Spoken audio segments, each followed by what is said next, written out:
Belinda and HarperAudio Australia present this unabridged recording of Mega Rich Guinea Pigs Book 1, written by Kate and Jol Temple and read by Jol Temple.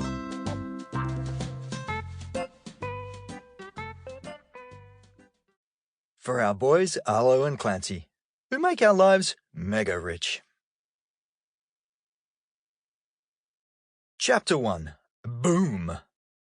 There are two things you need to know about Magnus McAloon. The first is he was rich. Really, really, really rich. The second is he was dead. Really, really, really dead. It took Magnus many years to get so rich, but it only took him 2.34 seconds to get so dead. The whole thing had been a terrible accident. Not the getting rich bit, that had been on purpose. But the getting dead bit, that took everyone by surprise. Mostly Magnus. It all happened very fast. You see, Magnus had got so mega rich that he did what all mega rich dudes do. He built a rocket and decided to go into space. Turns out he should have stayed on Earth. If he'd done that, he'd still be on Earth. Instead, to celebrate his 70th birthday, he got in a rocket and blasted himself into orbit. It was a super high-tech rocket, the most high-tech rocket ever built. It had been Magnus's pet project, and he had personally seen to it that it was fitted out with the most awesome technology ever. And because Magnus had made his trillions and squillions by inventing tech stuff, he knew what he was doing. This is the coolest spacecraft in the world, actually the universe, just saying. There was an AI pilot that also served drinks, a zero-gravity squash court, an ultrasonic toilet that vaporized poo at the sound of a clap, and a laser cake cutter, just to name a few of his high-tech space gadgets. Magnus had also connected a live feed from his rocket to all his company offices around the world, and it was at 2:37 p.m.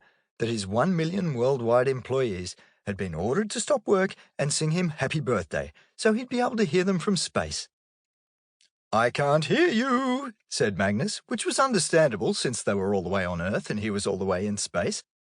It was just then that Magnus decided it was cake time.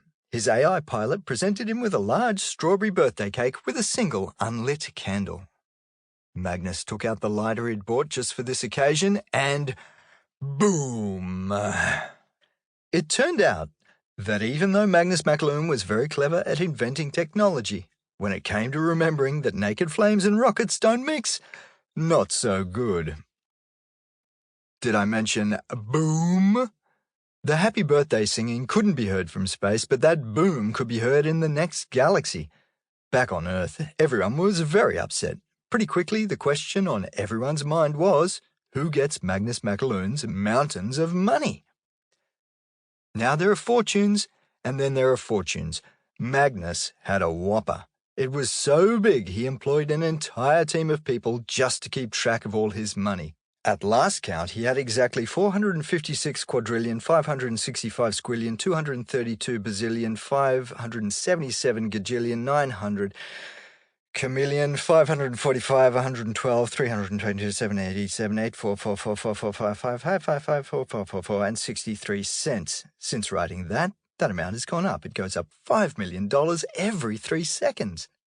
Also known as a lot of bucks. But here's the thing. There was no one to inherit those fat stacks of cash. Magnus had no kids. He didn't even like kids. He didn't really like people at all. He loved only two things, money and guinea pigs. And boy did Magnus love guinea pigs. It had started back when he was 10, when he found 2 abandoned guinea pigs in a local park. He didn't know where they'd come from, but he knew they needed saving. So he scooped up those nervous pigs, placing them carefully in his jacket pockets, and named them Lost and Found. Magnus took those pigs everywhere. He even made them a little cozy hutch out of shoeboxes that he kept under his bed. For weeks he hid them from his family, who had a strict no-pets rule because of his brother's hay fever. No one knew Lost and Found were hiding out in Magnus's room, though they did wonder why Magnus seemed to be eating more veggies than usual. He was sneaking them to the guinea pigs. Unfortunately, his brother, a not very nice boy named Morris, had worked out what was going on. Morris had noticed that his brother was unusually happy, and I'm sorry to say it really annoyed him. After a few days snooping on Mac. Sample complete. Ready to continue?